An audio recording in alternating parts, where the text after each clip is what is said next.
Today's episode of The Bottomless Truth is brought to you by Audible.com. Our friends over at Audible are offering all Bottomless Truth listeners a free 30-day trial with one free audiobook download. Over 170,000 titles ready for you. And they read the books to you. So you can just be lazy. Do your thing. It's audibletrial.com/bottomlesstruth.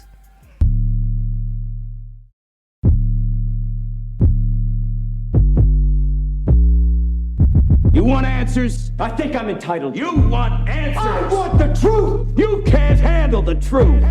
I feel sorry for you people that don't drink. I mean it, because when you wake up in the morning, that's as good as you're going to feel all day. The truth shall set you free. Handle the truth. You, me, or nobody is gonna hit as hard as life. But it ain't about how hard you hit. It's about how hard you can get hit and keep moving forward. How much you can take and keep moving forward. Say what? Just say it. I want to hear you say it. Just say it! Just tell me the truth! Handle the truth. The plan is to educate and entertain? Yep, And we pouring up something? you got it. Well, we're going to call it The Bottomless Truth with CD and Juice. What's up? What's up? What's up?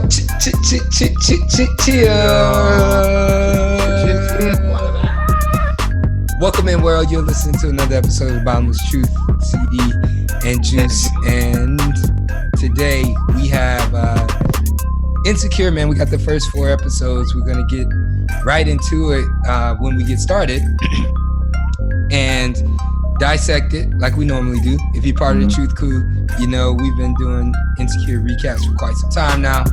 So we got some clips, we got some thoughts. We're going to talk about it all, and you're going to sit back and enjoy. One thing I will say is, you know how usually we do give some, what's the term I'm looking for? Like, not director's cuts, but we give a lot of commentary about the writing and how things were shot, and like, you know, talking about fourth wall and when they broke and things like that. Let's do that like for the finale, because I want to see how the storyline comes together, and in this one we can just talk about the actual show, like what's happening in the show and how it pertains to real life and things like that. So Right.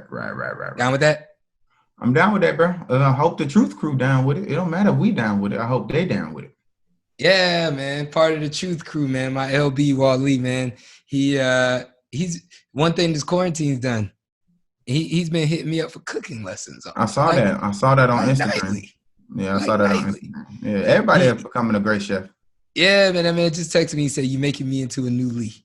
I say, I love it, brother. I'm just out here trying to do the word. This is outside of that. In the last few days, just been working out, man. I have lost 15 pounds during quarantine. So you didn't, no COVID-15 for you. You COVID negative 15, Bo. Yes, sir. Yes, sir. Man, put up. Whoa. Oh, Chris. Slim, skinny CD. All right, and then what else, man? I actually. Whoa. Oh, whoa. Because there's a hill down the street at the park, and it's like Muscle Beach out there, bro. There's no social distancing, bro. Yeah. You look social like distance, bro. Social distancing optional. Then niggas got whole football teams out there running plays, working on drills. The park. Why is it not closed? Park's open here. We in Texas. Governor Abbott. This nigga is wild. I got a barbershop appointment on Friday. Yeah, I know. I saw. We open too. Niggas was standing in the mall in line on Saturday for Jordans with masks on. I'm like, but those were the fire. Five. Yeah, come on. Fives. But come fire. On. Guess who copped? I know, but I'm saying if that. I copped. You copped. But I'm saying this guy.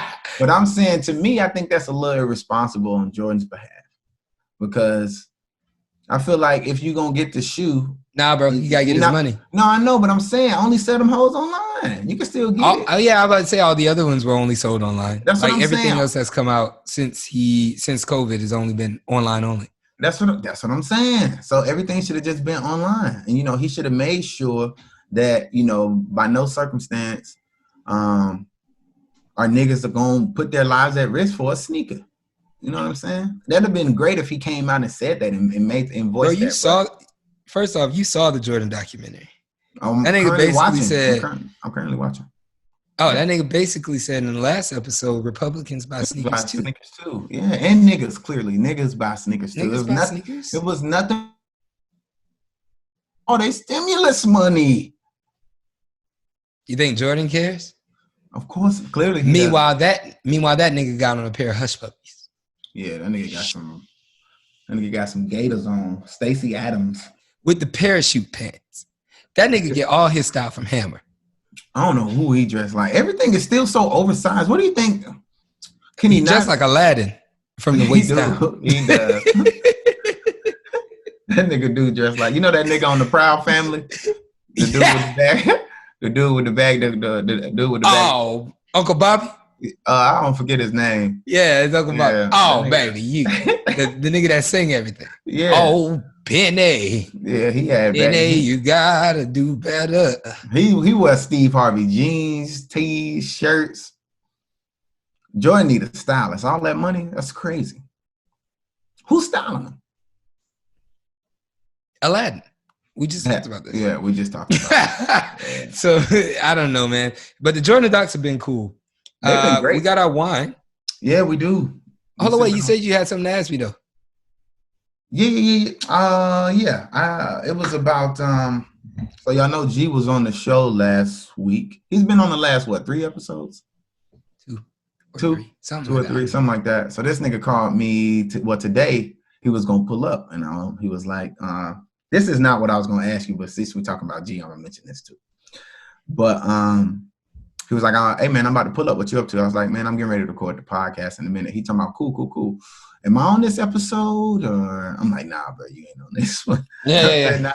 I said, nah, it's just me and CD on this one. And he was like, all right, he sent back LOL. I think G really wants to be an addition. He wants to be Parks, But anyway, G was over here last night for Cinco de Mayo, you know what I'm saying? And we was over here taking a few shots or whatnot. And we were just talking about like what we was talking about, getting out the game and doing everything under the sun and, living these next 10 differently than we did the previous 10 and all this. And then I told him it dawned on me as of recently how men, we have the nerve to be picky sometimes. And like it just dawned on me that, although we're picky, we don't really have the nerve. We don't have the right to be picky. Like we could have preferences, but we can't be picky. And Gary was saying that men are really only picky because of numbers. Like we have no choice but to be picky because women outnumber us. So we kind of have to be, but at the same time, we don't deserve to be. And I kind of feel that a little bit. You know what I'm saying? I think that's true. And I wanted to ask you, I was going to text you last night and ask you, but I was like, this would be a good question to ask him randomly on the podcast to get a fresh, organic, authentic response. So what you think about that, Bo? Not preferences, picky. Yeah, but you're kind of picky because of your preferences. No. That's not, no. Picky as you are. I'm saying picky as in like nitpicking. Like literally, like, I don't really, like how I don't like girl with ugly toes. Nah, not well. You liking a girl and not liking her only because her toes are ugly. Like outside of her ugly toes, you still like her. So that's being picky.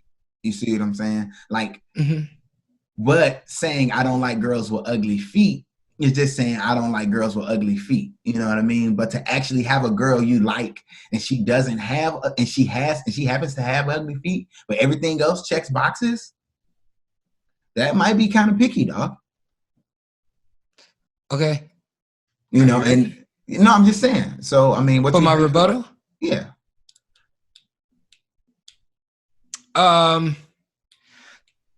Okay, let me gather my thoughts here. So I think that everyone is picky to an extent at some point. And at Sure. some points, you're more picky than others. And it's whether or not this person overcomes that pickiness or not that really helps you decipher how you feel. Yeah. So if you're just starting talking to someone and you don't know if you're ready to even embark on this journey because it's a journey, or maybe you've been hurt before, or maybe you haven't had a chance to be alone yet, or maybe this person just showed themselves in a physical form that you weren't expecting. What it is you're going to nitpick as a defense mechanism, just like we're animals, right? In the animal kingdom. So I think that men nitpick as a defense mechanism just as much as anything. And when you overcome that is when you become at peace with yourself and who you're dealing with. And I don't think that, and I think both of those things matter. And you're not going to get to a level of peace with who you're dealing with until you become to peace with yourself. And naturally, it just takes men longer to do that than women. And then another thing that's interesting is I think a lot of men feel like they can't do that with a woman. And there's a lot of women who feel like they can't do that with a man either, like find themselves.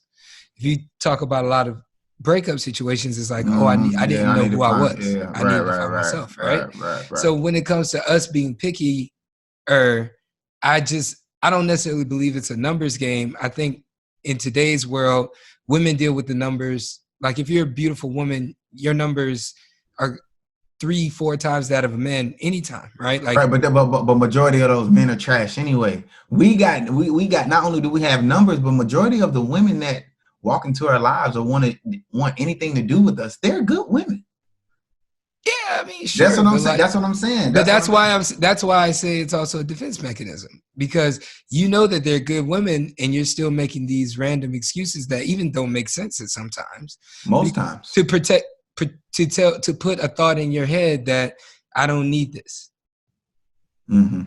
Or I could do better than this. I can do better than this. Yeah. Right? The object of choice does play a part. Instagram plays a part, right? All of these things play a part. However, I do think that there is something I think you can't do anything until you're ready as a man. And until that point, you're just going to, quote unquote, make yourself feel better about your situation. And you do that through nitpicking. Yeah. Creating an issue. Yeah, I mean, and what led me to, I agree. And what led me to thinking this way is, my daughter's here for the summer, man. And I've been enjoying this time with her, really, really have. But I'm just starting to understand and just really notice, like, just the ups and downs and the processes of everything that women go through, even at a young age. You know what I'm saying? We wake up, put our pants on, iron if we want to, brush our teeth, maybe brush our hair, and we out the door. You know what I'm saying? Women, it's a whole thing, bro. Yeah. Waxing, eyebrows, shaving, getting their hair done. You know what I'm saying? Making sure they jeans is fitting right, they business suits is right, and then they got to make sure they can compete out here, and get some kind of equal pay, or be seen just as revered as men. You know what I'm saying? On top of everything else they got to do, raise a family, carry a baby, be pregnant for 9 months. Like, there's so much shit they got to do. And we, as men, just wake up, put our pants legs on, and put our shirt on, scratch our dick, take a shower, brush our teeth, put some gas in the car, provide, because we do that too. Work hard, because we do that too. But then we come home. You know what I'm saying? So that's why black women, to me, well, not just black women, but all women, but mainly black women though. They just some very strong, you know, they like superheroes. And if anybody got the nerve to be picky, to me, it's women. You know what I mean? Because for us to have the nerve to fix our mouth to say, I don't like a woman. No offense. I'm just saying, because I'm picky too. I mean, I got preferences too. But for us to fix our mouth to say, I don't like women with ugly feet. Well, she on her, you know what she doing? You know, she on her feet, she cooking, cleaning. She probably ain't got time to get her feet done. You know what I mean? Because she's doing so much. You know, so I don't know. I just thought about that shit the other day. Me and Gary, we discussed it, and I'm interested to see what the Truth Crew got to say about it, because I know we're gonna get a lot of text messages, comments, and things about this. And you know, shout out to all the beautiful women out there and everything. So I just wanted to say that. Sure. You know, but I know you, Chris. I mean, I could, you know, everybody, we doing this on video, so they could see your face. They could be like, oh, this nigga. But I'm not disagreeing with what you say. I'm just saying, I think you may be overestimating. Yeah, overestimating some things. That means we have a lot of fucking choice. Who, men? Women. They got, what you say? They got a lot of choice? What you mean? Choice. And I'm not saying options. Options means multiple people. Choice is a decision you have to make. They have a lot of opportunity for choice. Women can choose to do damn near anything she wants to do. The problem is they often choose that thing with the wrong person, ignoring signs. But yeah. I agree with you there. Red flags ain't really, we talk about this all the time. Red flags, not red flags, and they pink flags. Oh, pink. Yeah, they pink. That means just I'm gonna slow down a little bit. I was watching motherfucking Summer House. What's that? It's a show on Bravo. And this chick was like fawning over this dude, and it's a chemistry thing. And he's giving her hella signs that she shouldn't be fucking with him. And they'll tell themselves like shit like, oh, well, we'll just fucking, we're not together. And I'm like, yeah, but you know you got feelings for this nigga. Why are you doing this? And her friends know it. And her friends are trying to protect her. And she got mad at her friends. And I'm just like, all right, whatever. I'm over it too. Yeah, but you know, but that's the thing about the numbers, man. Because women, and in a woman's mind, to me, I mean, I'm not a woman, but to me, in a woman's mind, when she leave this guy, when this person or so and so, when they break up, she might not know if she could get another Jacob or Blake or whatever this nigga's name is again. I know he just said they just fucking, but outside of that, I'm sure she likes everything that he brings to the table. You know what I mean? But Jacob or Jake or whatever his name is, he could go get another, what's this chick's name? I forget. Whatever. Like, I don't want to say he can go get her as in, I don't know, bro. He got the game, but I'm just saying he's the numbers, but the numbers. I can tell you the opposite story. Like, let me. The numbers are more in his favor, though. You know what I'm saying? The numbers are in the nigga's favor. Matter of fact, I have 2 messages to read about the pod I forgot about. But here's one. Where's this text at?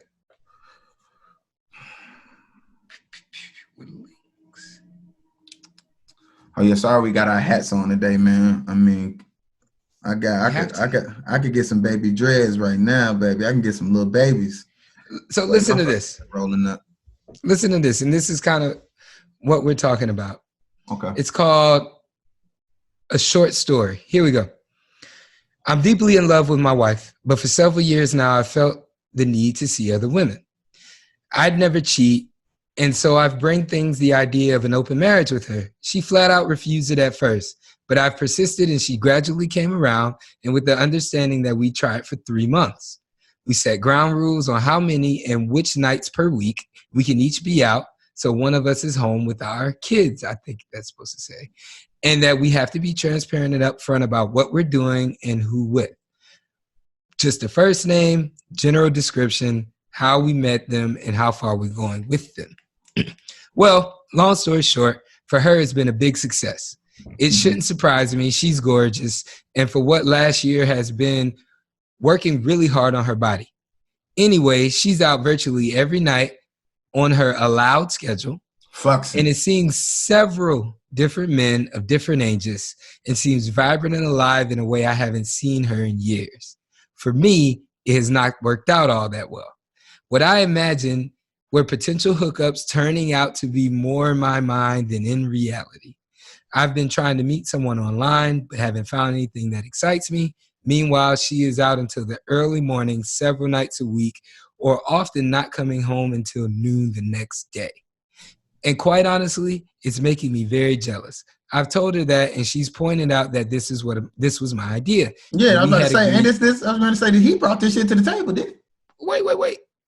And we agreed to 3 months. Now, after 1 month of this, it all went on hold due to the ongoing global situation.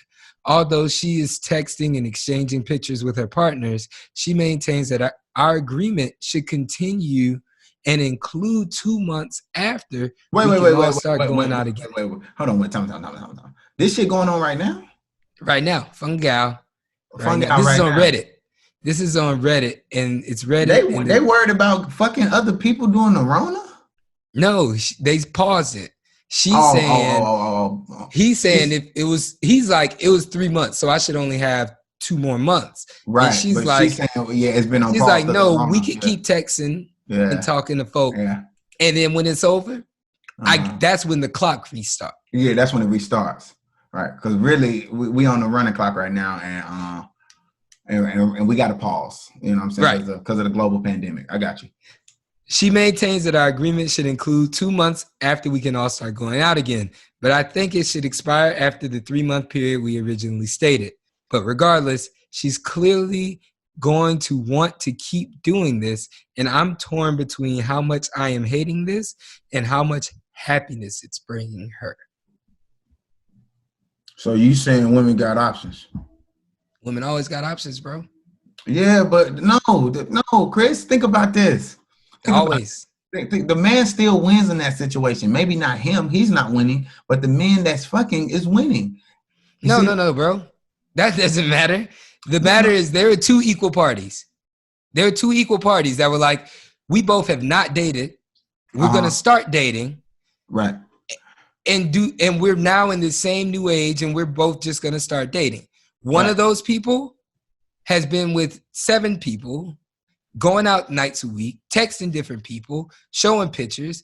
And the other one, he's trying, but he's not doing none of that shit. Why would he even do that? That's so fucking stupid. That whole thing is stupid. For them, why are they even together? What's the point of them being because they got kids and they just want to raise a family? They should just go swing. They are swinging. They just swinging separately. They're not. That is not swinging. Oh, that's not swinging, huh? Yeah, we got an episode on that. I think that's like episode 42, 43, or 44. It's one of those. 44. Chris said 44. Well, it's on the top of our. It is. It is. Somebody just asked me the other day what some of my top episodes, and the reason why I knew it was because 42 was pretty high too. I forget what episode that was. Mm-hmm. And 16, 18, 51. Yeah. Clearly, I just looked at this. Yeah. So, but anyway, bro. I mean, that's just what we talked about, dog. And I see what you're saying. So the bitch out there getting her rocks off, and he got blue. Here's the difference. Women always have an option. Women always have an option. They just don't always have the best option or the right option. Ooh, Chris, say that again, man. We might have to goddamn isolate that quote and use that as promo for this episode. Give me that one again. That's a t-shirt. That's a tee. That's a novelty tee. Women always have a option. They just don't always have the best option. The best option. Figgity facts. I like that. Cheers to that, bro. Are we plugging the wine we drinking? Yeah. Because this is in the wind down Insecure. So, and we are at right now. I think we're at 25 minutes. Okay, so I mean, plug as in say the name of it and everything. I know they ain't really paying us or nothing, but so I have a Chateau de Calic. I guess that's how you say it.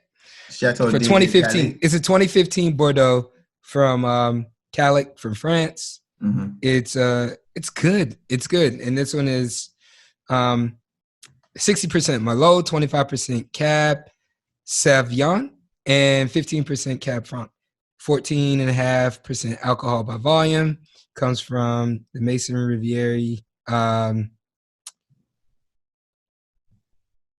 vineyard. And yeah, I got it. Here you go. Here's the label if you're watching on TV. It's a good label. How It's many really views? good. It's about a $22 wine. It's really good. Really good. I know I'm about to say my name under the wine and everything, but you've been keeping up with the views from the YouTube video, the YouTube episode. Like, you ain't looked at them. I just want to know what it looked like. Okay, so yeah, that's what you're drinking. Yeah, I'm drinking a Cab's Sauvignon, right? Is that right? Sauvignon, yeah. Cabernet Sauvignon. Yeah, Cabernet Sauvignon, 2017. It's from FJ Sarah. I chose this wine because when I was in the wine section today, it was one of the people's choices. Okay. I'm sorry, people's favorites. So how is it? It's pretty good, man. It's very. I don't really like sweet wine. You know, I like my wine to taste like wine. I don't really like my wine to taste like juice. You know what I'm saying? Exactly. And I like this is one of those wine tastes like wine kind of wines. It's not really rich in berries or anything like that, or like grapes. It's not really rich in that stuff, but you could taste like the smokiness of it. And I really, really like it, man. It's good on the palate. You know what I'm saying? So this is the label, if you can see. Oh, FJ Sarah.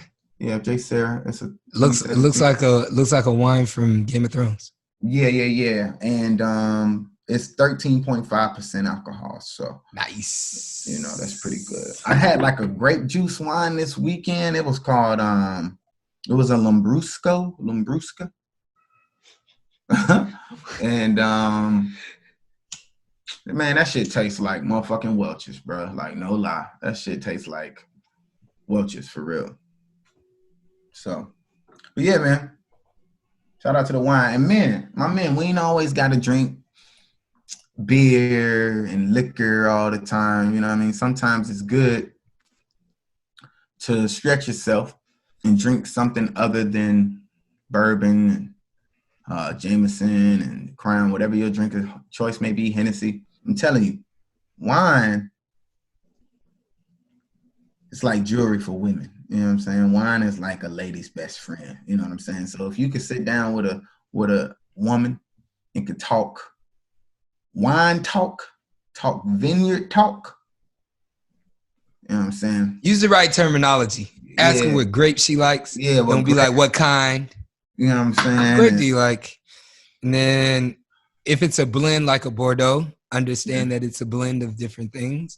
Mm-hmm. That's what a Merlot is, a Cab Franc, Cab Sauvignon. Those are all grapes. Mm-hmm. So, and if you need some Tulich, man, they got movies on it. Sideways is one of my all-time favorite movies, but it's a great movie about wine. And they got the new Netflix movie called Uncorked. Uncorked, yeah, it was really good. It was good. I mean, and you learn about wines that way too, man. So yeah, man.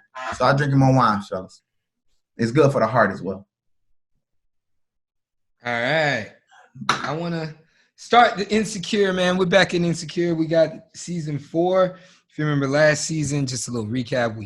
We ended last season. Molly and Dro kind of ended things. She started talking to Andrew, who is Asia Bay, but she was kind of playing it to the left a little bit.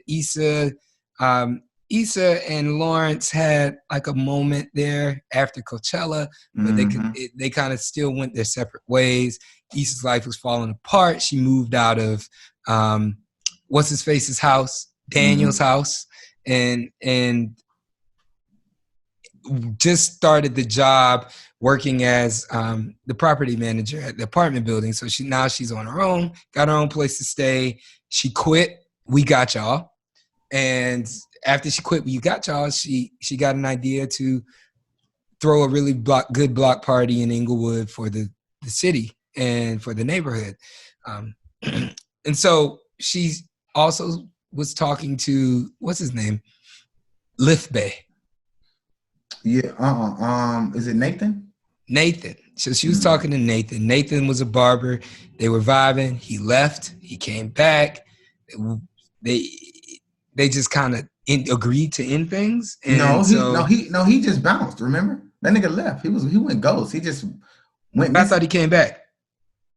I don't remember that part, but I know that nigga just went ghost, and Issa confined that nigga for a while. He probably came back, but I don't remember that. I know he just left a voicemail on her phone in this new season, but I don't remember him coming back since he left. I don't know. He might, but I don't know. So a lot's going on with the crew. We got the Lawrence Hive. We got the what was Issa's group called? Team Issa. Team Issa, yeah. And I'm trying to get its clip going. There we go. So this is the beginning of the show, and I want to start here. Very, very beginning.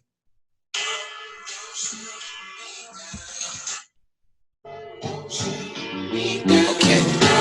Don't shoot me down. You so motherfucking dangerous. You so motherfucking dangerous. You got me by my neck. That's why these other niggas lame to us. Cause all these other niggas lame as fuck. We show them no respect.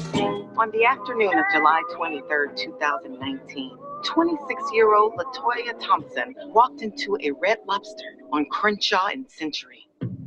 But she never quite made it to those warm Cheddar Bay biscuits. Honestly,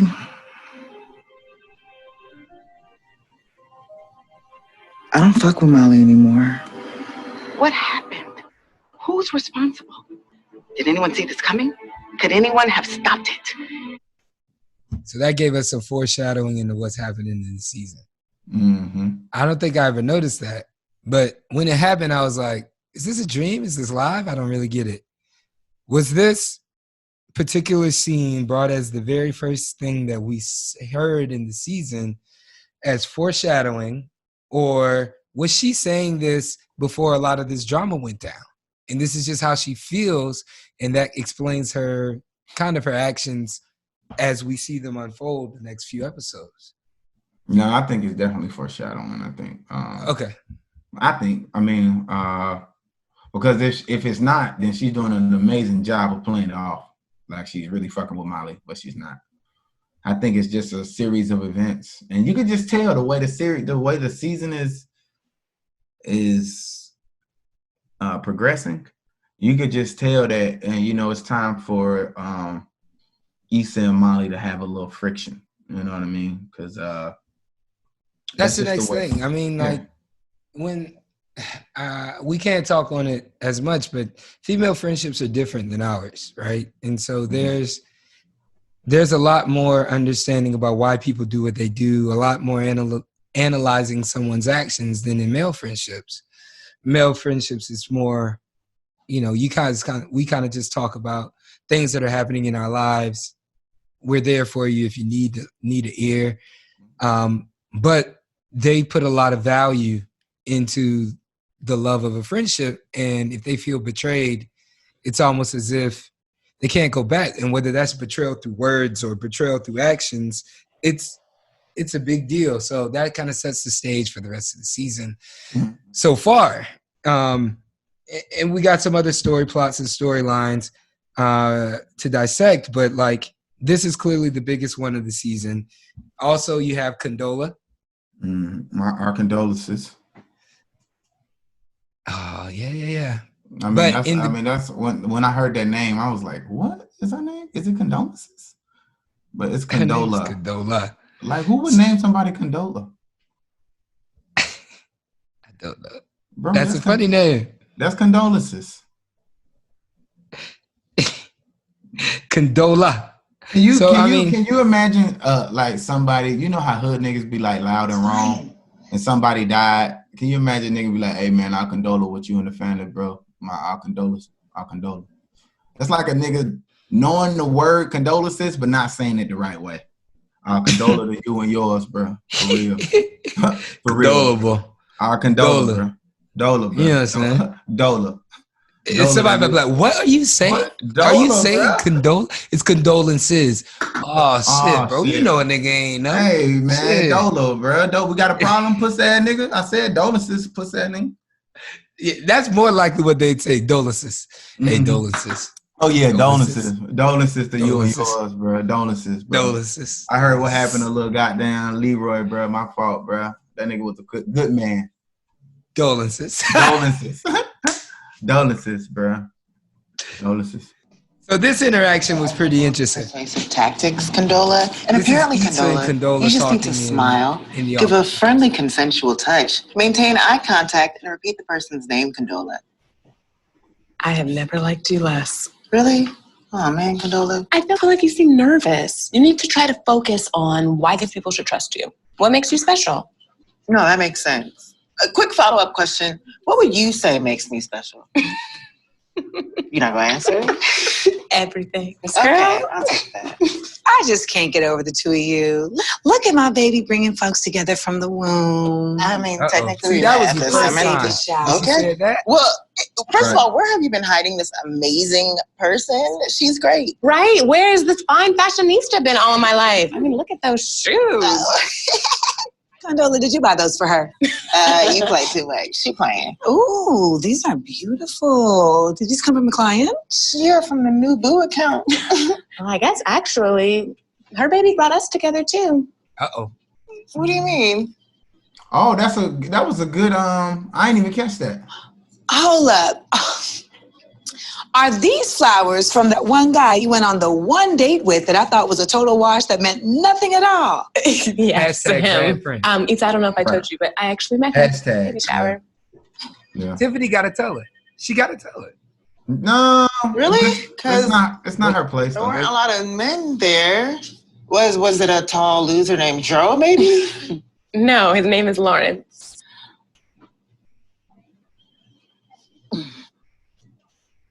See? Don't. She looks over at her. What? Do you know him? Do I know him?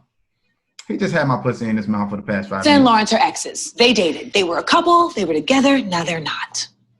Boom. So if you didn't understand it, yeah, we're talking about Condola, who is now dating Lawrence, who Issa has to work with to get sponsors. She's kind of like the corporate advisor and provider and event planner and party planner for her big event. So this is the biggest event of her life. The one thing that she's doing post We Got Y'all that really matters. And she has to rely on, not just work with, but literally rely on Dolences. the girl who's now the interest of her Of her 5-year ex. ex-boyfriend. And it hasn't been that long. Right. T.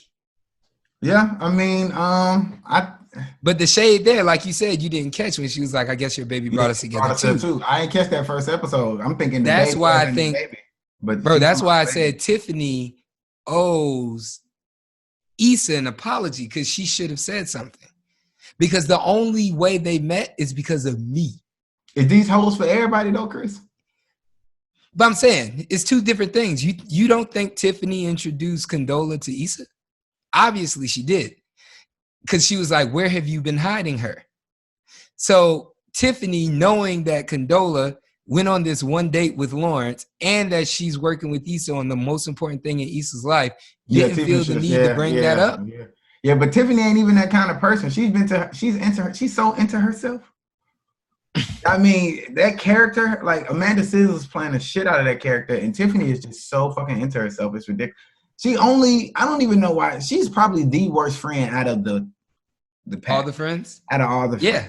Like you remember when she was like, these bitches are so self-centered, and everybody's like, oh. Yeah, she's just that cute friend that everybody deal with. You know what I mean? But she's an asshole.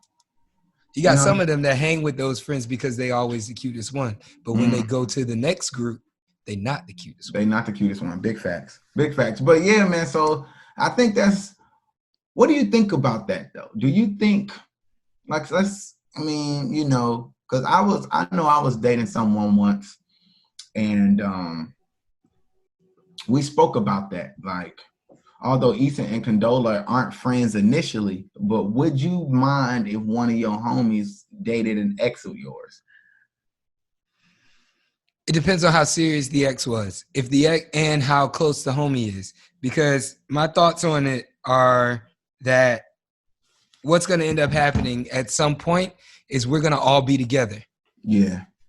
And if this was an ex that I was in love with, this isn't going to sit right with me. Yeah. And you know what I mean? Or if this ex, she was toxic and we just were like, there's no reason we even should have been together, then do your thing, player. Do your thing. And there are a lot of people. So she can only hold on. So your homie can only date her if it was toxic for you. Or if there was a reason, like, okay, for example, when did that's fucked up, Chris? When Condola asked Lawrence, right, if he and Issa would have still been together if she never cheated on him. Right. And he had to pause. And at first some people were saying, that's a dumb question. Why didn't you just say, do you still have feelings for Issa? And I'm like, because to a direct question, it's easier for someone to react in a way that they don't think about the reaction. So you tell me this and I feel offended by it, I'm going to say, no, I don't. But you say, if she never cheated on you, would you guys still be together? That makes me say, But I hate that question because she did cheat. I mean, if was a fifth, we all be drunk, Chris. Like all that hypothetical stuff is trash. She cheated. No, that lets her know the level that he likes her, because people can get over infidelity. Like, you see what I'm saying? Like, infidelity, people can get over that. If they still love that person, you can get past it. So in Condola's eyes, she's like, oh, so you very much so can still be in love with this woman. And lying to yourself because your pride is hurt. And that's what she needed to see. Whereas if she would have been like, he didn't answer the question, did he? He straight paused, right? He didn't answer. They left it up to the audience. Oh, no, yeah, but when you pause, because somebody would have asked me that, right? Mm-hmm. I would have been like, no, because we were incompatible. This also happened. Mm-hmm. It wasn't good before the cheating. If anything, the cheating was just the straw on the camel's back. Mm-hmm. So if that didn't break us up, something else would have. Big fake facts. Figgity. I see what you're saying. I see what you're saying. Yeah. But I think, I mean, you're right. Yeah. So Condola, you know what I'm saying? So Condola bringing that up, it has me thinking about, that's why it matters who and how you broke up with the ex, if you can date one of my friends or not. Because but at the same time, no, I'm serious. If I think about my exes, Shorty from UF, if somebody dated her, I wouldn't mind. Care. No, you wouldn't mind at all. My ex-girlfriend from Clemson, if one of the bros would have dated her, I'm not going to be happy about it. But at the same time, no, bro, like, who are you? Because basically, and we can move on to the next topic after this, but so you basically saying you don't want to, and you want to, listen. You want to decide who she can date, because that's basically what you're doing.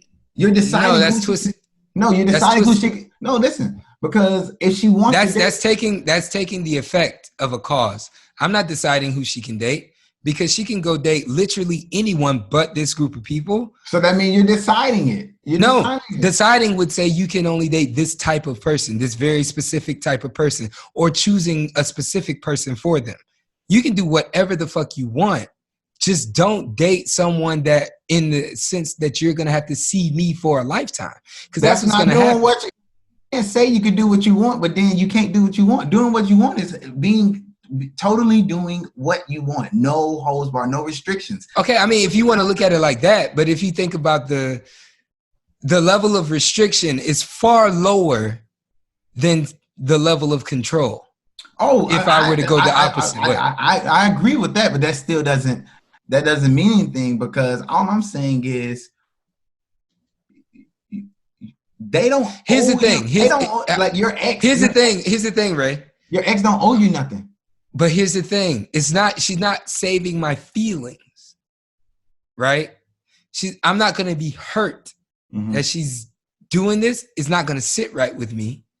But it's also complicating our life, because now we'll use that very example. Now every single college football playoff, every single homecoming, it's in my face. That's once a year. That's once a year. Every single, what am I supposed to do when we go on couples trips with me and my LBs, or me and the bros? We going on couples trips. What am I supposed to do when we got bachelor parties, other weddings? Nah, bro, because it's like, also it's a two-sided. If you my bro and you know how I felt about this woman, leave her the fuck alone. But that means you said felt. I mean, that's supposed to be, you don't moved on. If we I see this shit in shows all the time where they're like, you know, the past is the past. You guys do you, and you be cool, and you're friends. But anytime somebody, I won't say rejects you, but anytime you were in true love and you were thinking about a future with someone and you now aren't living that, anytime you see them, something's going to come back. And I'm not saying that you want to be with them, because the truth is you can be happier with someone else and just be good friends, but you're going to always love that person. Always. I get what you're saying. I'm saying you're going to always love that person. So then you're like, you, my bro, is somebody I love. She is someone I love. And you kind of loved the ED. No. You're gonna always not in love with, but love. I get you. I guess. It's just too weird. I feel like you didn't need to do this. But I'm saying you're able to overcome that, bro. That's what I'm saying. I guess over time. Yeah. I mean, because you basically, what if she's really happy with, I don't know, I'm just throwing one of your friends out there. What if she really happy with Coach? What if she happy with Coach? You know what I mean? And like, we're truly happy. You know what I mean? Like real, like true sense. And what if he happy? When does their happiness supersede your disappointment and your anger? Well, I don't know. That's a bad example, because I don't think anything. How's that a bad example? Because I would probably forgive it, because I don't think anything could get between our friendship. So me and him, you know what I mean? We just been through too much. Okay, what about me? What if I meet the Clemson chick? I ain't met her. Let's say I ain't never met her, and I'm single. I guess that's still a bad example, because I'd be like, oh yeah, you should probably take her out. Oh, okay. Yeah, I see. I don't know. I think what it needs to be is, it's someone who was your friend while you guys were together. That's what would bother me. You know what I'm saying? Like if she dated Sean, that would bother me. Yeah, because you know what? We know something you haven't mentioned that could kind of, it don't really play into Condola and Issa, because Condola and Issa are new friends since Lawrence. But what you haven't brought up yet was, if she already know you friends and she's seen y'all interact several times, she probably had her eye out on this nigga the whole time. You gonna think about all that shit. Yeah. So you been with this nigga. Yeah. So I'm not saying any friend, because the UF friends could, y'all are in Atlanta together. I'd make the introduction. But a friend that knew her when we were together and we were all friends, that wouldn't sit well with me. Facts. All right, I got you. All right, we broke that down. What y'all feel about that though, Truth Crew? Would y'all be okay with one of the homies dating the ex? You know, are these hoes for everybody? Like for real? Y'all let us know. So here's the next big part we need to talk about. Either. I'm not calling none of my exes hoes. I love all my exes. Well, no, I don't. Wait, you like him? That's the one. Like, really like him? I don't know. I'm just bothered. Girl, you gotta be real with yourself. Like, take me, for example. I was fronting earlier, and I had to be like, girl, stop fronting. Oh. Okay, so if we're done fronting, it's weird that you're still working with Canola when she's dating Lawrence. And when were you gonna tell me? I tried to call you. And yeah, I mean, it's weird, but it doesn't have to be, and I'm fine with it. So you're just gonna keep working with her and being her friend? Yeah. And she's cool with that? I think so. I mean, she came tonight, and I couldn't have done any of this without her. So. Girl, I guess. Wait. It's just that, you know, your life don't have to be this messy, right? Sometimes I think you like that shit. Burn some sage in here. Get all these evil Molly spirits. Get all these evil Molly spirits out my shit. So Molly comes at Issa hard. Burn some sage. Takes a low blow. You must like that shit. And I have a big problem with what Molly did. What she been doing all season, dog. Molly been throwing low blows all season, bro. But Issa gets Molly back. Gotta get that Molly out of here. Get them vibes out of here, bro. I do not like Molly. So anytime we bring her up, I'm gonna light my sage. Get them spirits out. Get the corners. But bro, I mean, we're gonna talk about the differences here in a second when this pulls up. But Molly, she took a lot of flack after episode 1 because of that. And everybody said she was messy. Why would you do that? But then you got the other side of it. Is like, well, if I'm a true friend, then I'm gonna tell you exactly what I think. No. Even you don't have to, bro. That's not the meaning of true friend. I'll keep the discipline. No, not really. Being brutally honest at all times. He came over the other night. I tried to get him to open up. Yeah. Go ahead. Oh, I thought you was playing a clip. I gotta find it. Oh. But yeah, I mean, clearly Molly's doing that. Whenever Molly's unhappy, she wants to piss off everybody else too. She wants the world to be unhappy with her.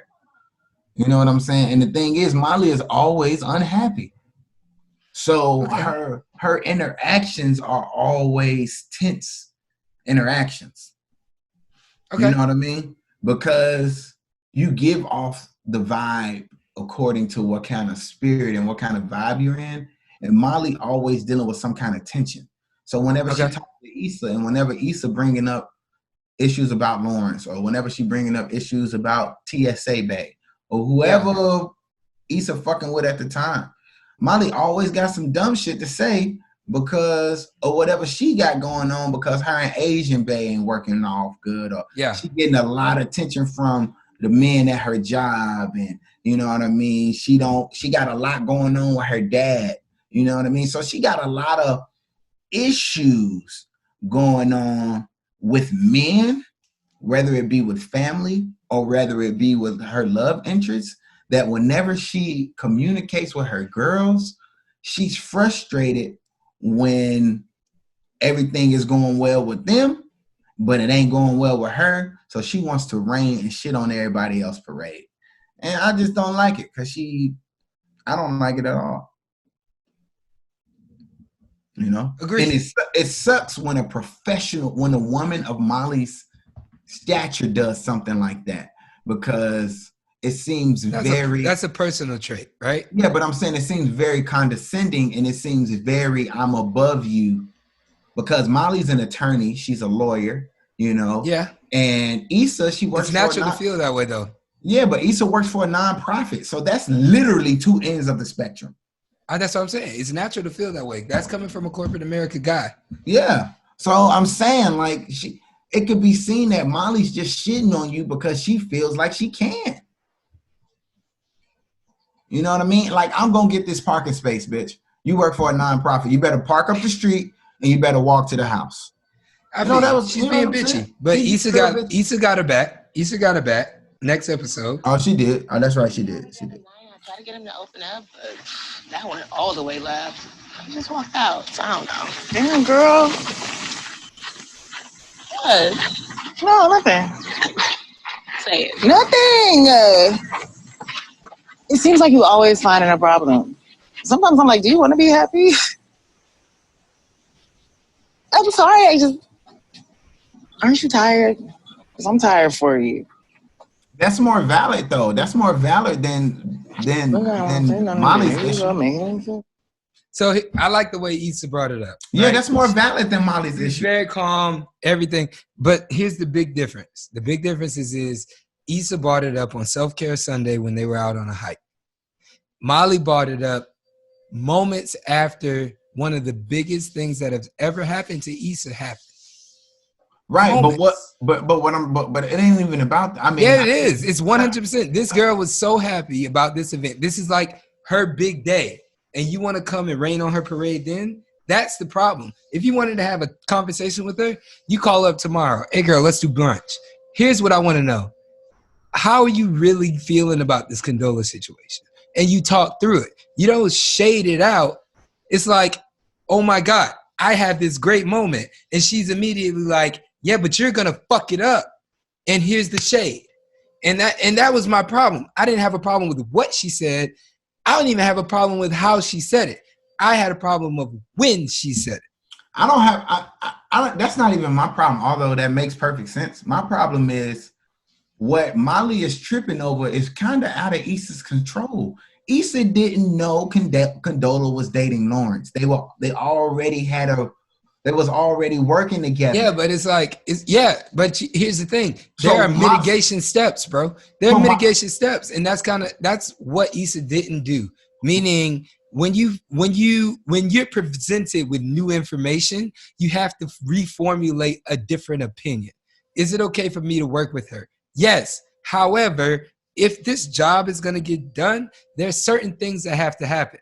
One of those things is 100%. We can't talk about Lawrence. Our relationship is purely business right now. Right. We'll have friendship later, but right now we gotta focus on. But she ain't. But Issa ain't had that much time to even think about it. She had a big event to plan. She ain't had that much time to think about it. She found out. But I'm saying weeks later, like, okay, why did she let Condola stay at her and Molly's lunch? That in itself, that is a messy move. That's messy. What Molly talking about. Molly, because Molly's like, I'm gonna give you your time. My bad. Here's what Molly's saying. Molly's is like, I know who you are, Issa.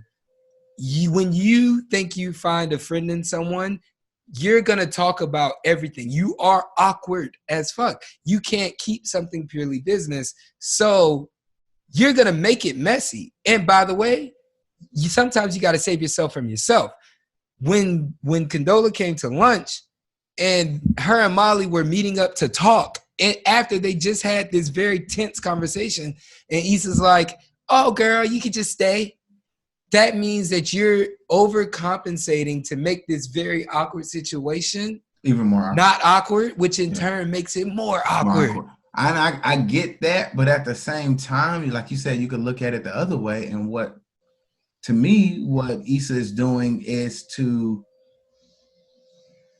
combat that and to show everyone that the situation isn't really getting to her like that.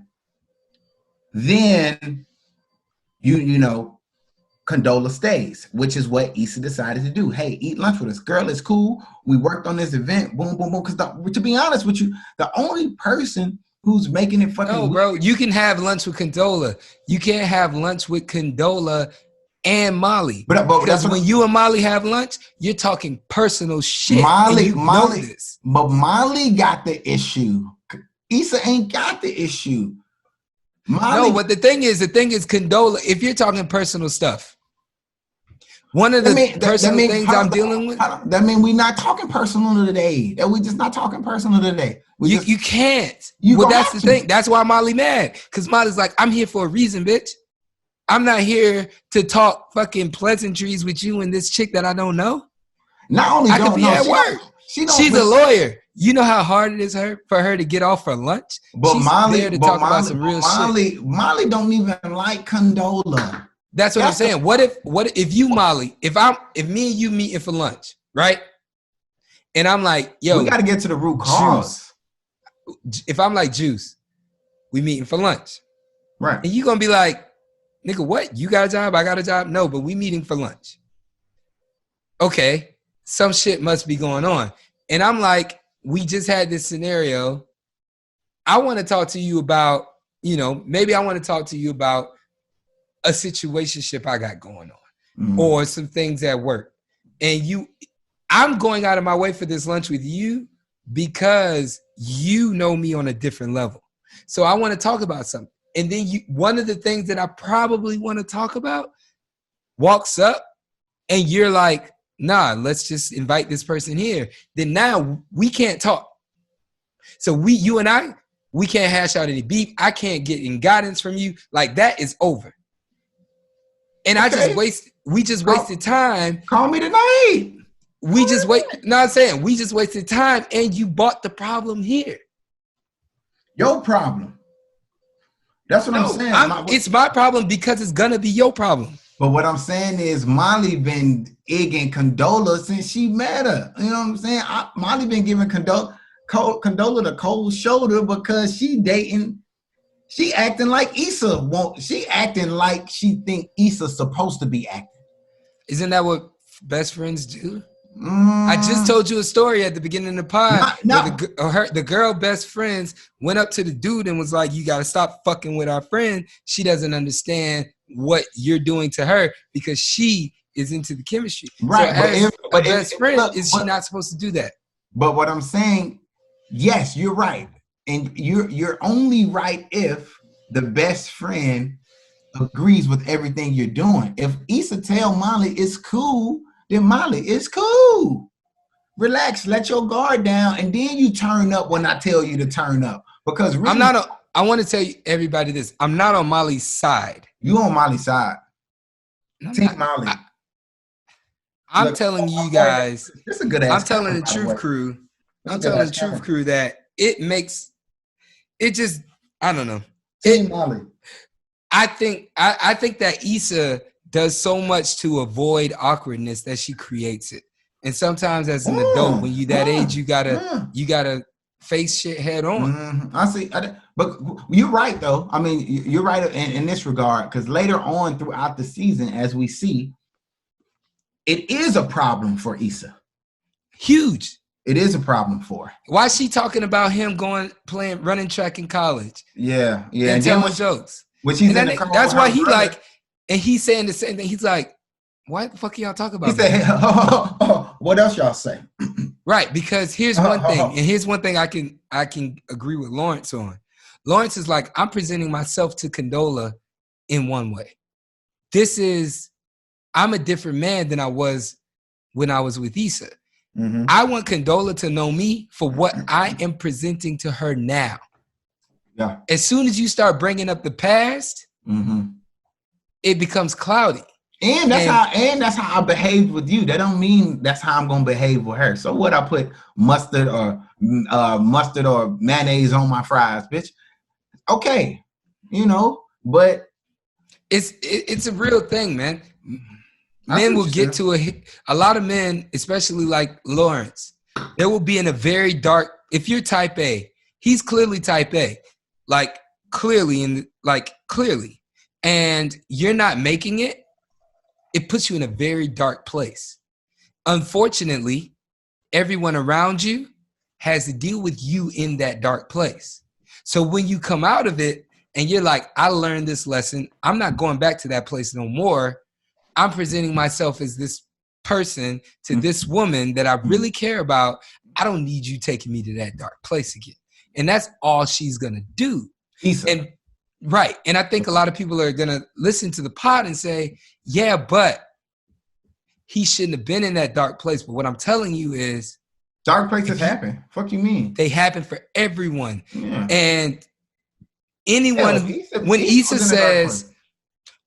said she was talking to Aman, her brother, and was saying, hey, I just feel like they were at Thanksgiving and they were at the Mexican restaurant. And she said, I just think that I had to deal with the guy with potential. and she reaping all the benefits. She's reaping the benefits of what I had to deal with. That's everybody. That's everybody. That is everybody. That's everybody. Ever. That's everybody ever in life. Ever. You get in relationships, situationships, you learn. You do shit because of how you were in the moment. You learn and you change. And you give the next person the better. And you give the next person everything you didn't get. That's why. That's one reason why people are getting married later, because they keep running into better and better and better and better. Because they themselves are becoming better and better. Wising up. Yeah. And then you get to a point where you're like, I think I'm really good. Yeah. I met this person who's also really good. Really good. And let's just hitch this wagon and go. Yeah. Because she's the wisest person that I've met thus far. And I'm the wisest I've been thus far. Talk to him, Chris. Come on now. Talk to him. Come on, man. Is that the blunt? Give me a little clank. Clank. Is that the blunt of the wine? This is a stogie. That's a stogie. Oh, okay. But yeah, it's another thing that I wanted to bring up in the show. And if you guys haven't noticed, we're episode jumping because we're currently on episode 5. I think I'm telling you, this upcoming weekend, 5. So this weekend is episode 5 of Insecure. So basically what we're doing is we're picking and choosing different points, scenes, things, whatever, in the last 4 episodes. So that's what we're doing. Hold on real quick. My daughter is knocking. Hold on. What? Taylor. Hold on, recording. You gotta get the belt, Ray. She know better. I am. Drag is about empowerment. Shangela about the drag queen. Because you know what? Just wish she wasn't always one piece missing. In the meantime, I'll go ahead and play this clip. Just as common. Anyway, man, one of the investors Bradley pulled Cooper. out. Now they're talking about letting half of the company. I like it. Damn, you getting fired already? Hell no. There's only 3 people on my team, and I'm the only black person they got. Oh shit, you black and bulletproof. What's the problem, my guy? That means that nobody's getting promoted, man. I'm supposed to be moving up, not standing still. Oh, nigga, that's not standing still. I ain't sold a house in over a month, nigga. That's standing still. I'm falling apart. Wait, what? Earthquakes, nigga. The bubble, bro. I get to spend more time with Leah. That's the silver lining. Speaking of, I finally saw Silver Linings Playbook. Whatever happened to Bradley Cooper? He fell off after Limitless. If I don't sell a house soon, what's up, Taylor? Taylor's on the pod. Why did you buy it, Brent? How you doing? For what? Taylor moment. Taylor hour. Tell people your name. My name is Taylor Orange. Tell them where you from. I'm from Florida. Tell them what you like to do during the day. I like to watch my phone. And what's your favorite app on your phone? TikTok. You want to show them the TikTok dance real quick? Sure. Oh, show them the TikTok. Oh, okay. Well, yeah. Hey. Yeah. Okay, get out. That's enough. We're just gonna go for hours. Love you. TikTok. All right, you back? Oh Lord, I'm sorry about that, guys. My daughter, she knocked on my door and said she needed $10. And I said, what the hell you need $10 for? And she said, because I cleaned my room and I washed the dishes without you asking. And are you going to give her $10? I said, well, okay, I'll give it to you. And she just waited at the door. She's like, okay, give it to me. I'm like, I don't have $10 on me. I don't have no cash. And she was like, okay. I was like, well, you must want some. What do you want? What do you want to buy? She said, no, I'm saving up.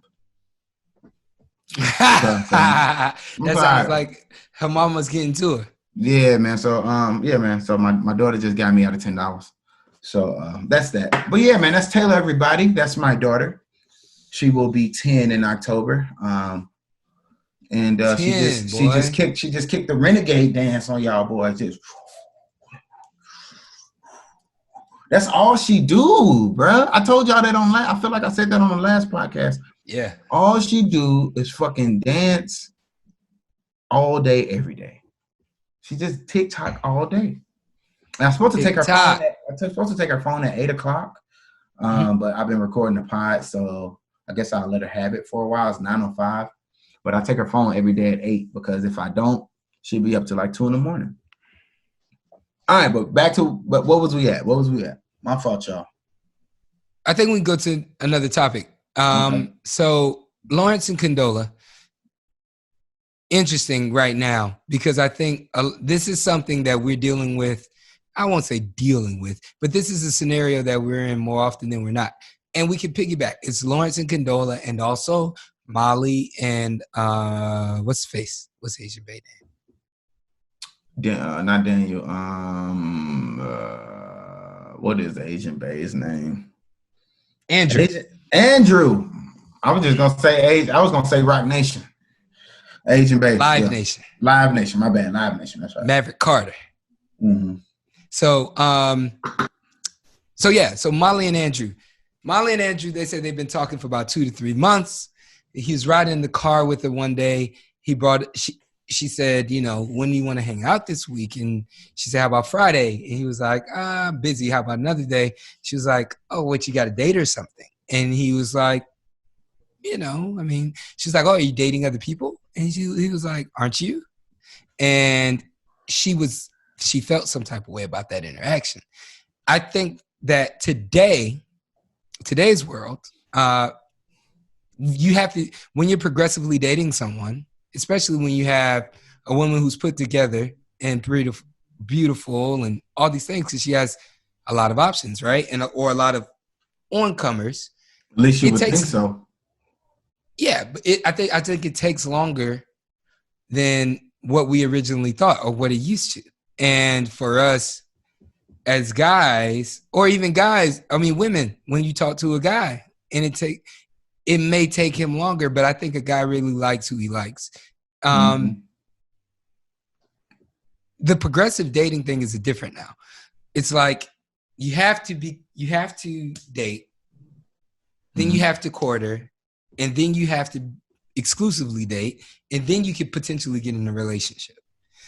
And they just weren't at that. They just hadn't had that conversation yet. So I don't know if Molly should have felt some type of way about it, or if she did feel some type of way about it because it had been 2 to 3 months, as she said, then she needs to talk to him about what's the reason they're not exclusive.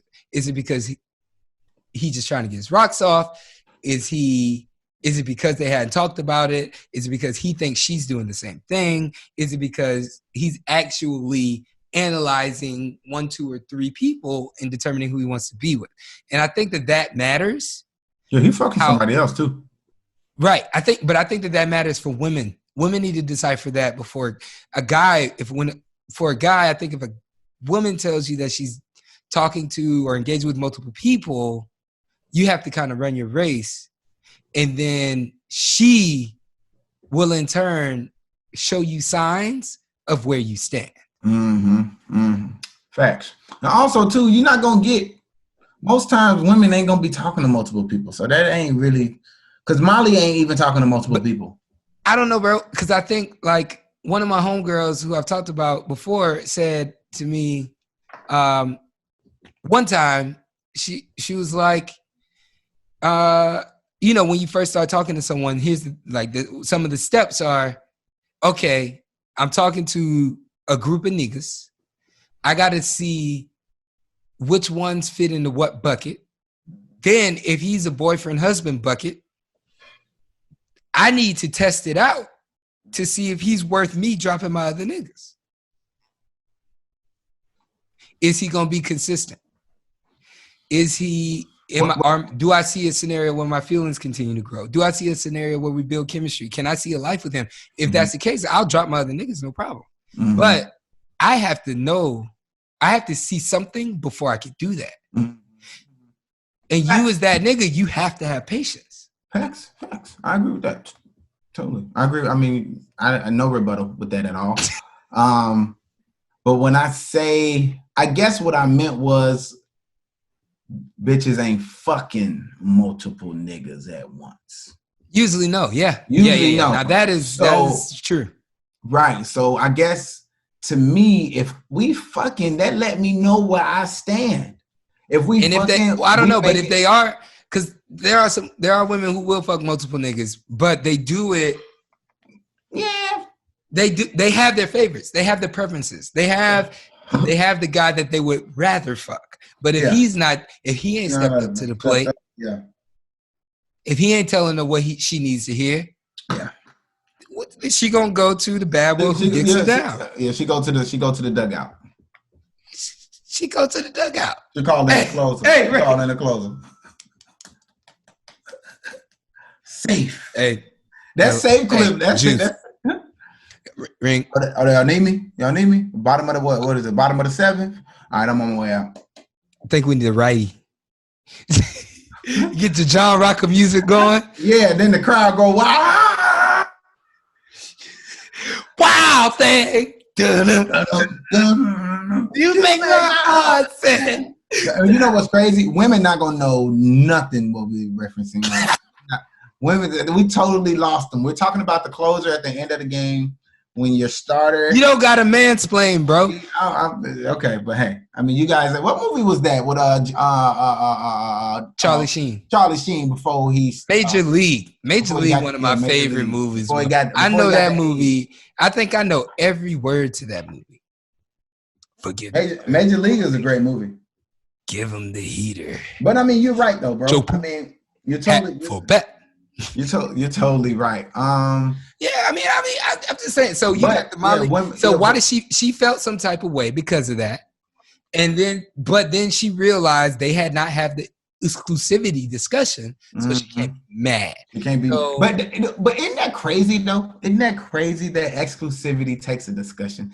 Isn't it sad that we've gotten to that social point? media, bro, is not sad. My God, you gotta. What it is what it really is. Fucking don't even. No, what I think it is, bro. Now. I wouldn't look at it as sad. I think we're in the age of honesty. Nah, but I'm saying that's what I'm saying. If fucking ain't. Can I get my rebut? You gonna say no? Oh, I thought you was done. You gave me a long pause. No, I'm just saying. So I think we're in the age of honesty. If anything, so people always talk about social media era, right? Those are the 3 words that get, people thinking about today's times versus before, or the 24-hour news cycle, right? So we as people are technically smarter because we're more informed about a lot of different things. So us in the quote unquote social media era, you're just sharing more. You're giving people an honest view into what you do on a day-to-day basis. Sometimes it's honest, sometimes it's contrived, right? But to an extent, there's a level of honesty to it.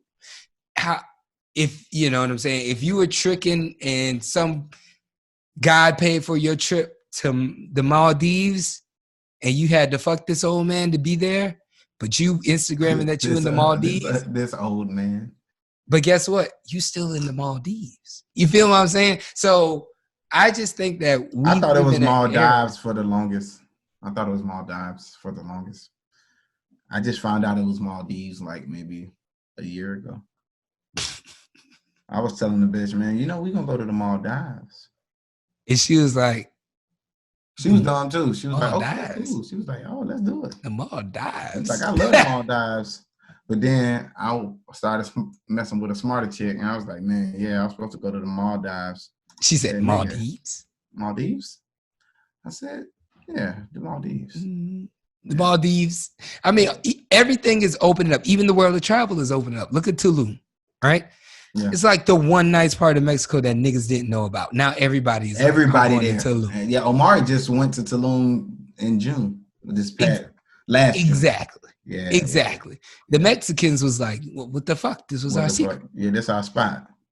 This is our stilo. Y'all niggas stole Malibu from us. Right. So, but like, so I just think that in this age, because we're so honest, I don't think that he's doing anything else anybody 50, 60 years ago did. But now, people just need to know. It's like, what are you doing? Are we exclusive or not? Because I need to know what to get mad at you about. Mm-hmm. I mean, I also need to know how you feel about me. I feel what you're saying, and only in this regard. And I'm not gonna say this a lot about Molly. I'm not gonna say this a lot about Molly because I don't agree with a lot of what Molly has done this season. But in regards to her interactions with Andrew, I could kind of feel it. I that's the only thing that I could vouch for, and that's the only thing that I think warrants Molly's behavior whenever she's with Andrew, because their conversations have been a little dry. It is surface level what they've been talking about. Every time Molly wants to dive a little deeper and speak on things that will make Andrew become more vulnerable, more open, more susceptible to criticism and embarrassment, he shies away. You know what I'm saying? So I do feel Molly in that regard, but the problem that I have with Molly is because she's not getting the response she wants from Andrew, she takes it out on everybody else. And that's what I don't like about it. But in regards to her and Andrew, I don't think if Molly didn't push Andrew the way she's attempting to, I don't even know if Andrew would even attempt or try to open up. Like Molly's forcing. But that's a good thing, right? That's a great thing. That's what I'm saying. And it sucks that it takes so much, whether it's the male, the woman who has to do that to the male, or the male boyfriend got to do that to the girlfriend. It sucks that people have to be pushed or someone has to feel disrespected or not appreciated in order for you to tap into another area or, peel back another layer. You know what I'm saying? I don't think it sucks. What I think is that it shows more. I think it shows a lot more than what you're leading on to, because I think that sharing is more of a personality trait than anything. And I 100% don't know if these are the right words or the wrong words. But what I say is you have externus and internus, right? Internus. I ain't never heard them words. Well, externus is technically like a doctor who works on the outside of your body, and an internus is a doctor surgeon who does the inside of your body. So I got you. Mm-hmm. When I use it in this sense, when it comes to personality traits around sharing information, in particular, I'm talking about you have some people like me, myself, who share things and talk it out, get different opinions, compare it to their own opinion, formulate an opinion, and then that is kind of how they run their life, right? Like some people it may be scary to some people because it feels like I'm oversharing. And when I explain to someone why I'm sharing so much or why I talk about these things with people, they get it, right? Like if I call my friends or I call my mom or I call, the woman I'm talking to at the time, if it's worth it. And share, it's like, it could be scary to someone who's a quote unquote internist. And what I mean by that is this is someone who takes feelings, thoughts, process, and has to think about it, has to bring it inside, and then they either deal with it or they'll talk to you after. So sharing, letting someone else into their mind is like giving themselves away to you. Whereas an externist, I don't look at it as I'm giving myself away to you. What I'm doing is I'm letting you understand why I am who and how I am. So that way, if you see my actions, you know why and not necessarily just what. Yeah. So I think that when he did turn around and say some things about his mom and his family, he literally felt like he was giving a little piece of himself to Molly. And I believe she took it that way because that's why she didn't tell him about Issa's. Right. Oh yeah, him about Issa and needing a headliner for the cookout for the block party. Because she's like, I don't want to fuck it up. I can't fuck this up. This feels more serious because he just did something that he vehemently denied doing for me. I am someone special to him. Right, and I don't want to ruin what he just told me by asking a favor. Because let's be honest, Issa, all of your plans haven't gone well. And if this shit can fuck up his career, if you fucking with a career-driven man and you fuck up his career, he's never gonna forgive you for that shit. But what do you mean fuck up his career? What do you mean? All he needed because she was asking him to pull some strings to find a headliner. Right, but let's say he finds her a headliner. The headliner comes, payments fucked up. Cause you remember she asked him all this shit. Yeah, she was like, do you have a contract? What the fuck is in the? He can't just back out of a contract, which is 100% the case. But that's so condescending. It's the case, bro. But come on, man. Act like this was Schoolboy Q, an established artist performing at a non-profit block party. You know what I'm saying? That's the kind of shit that be pissing me off about Molly. You know what I mean? And that's why I say when you're an established, well-educated person, your intellect and your ability to know too much could still,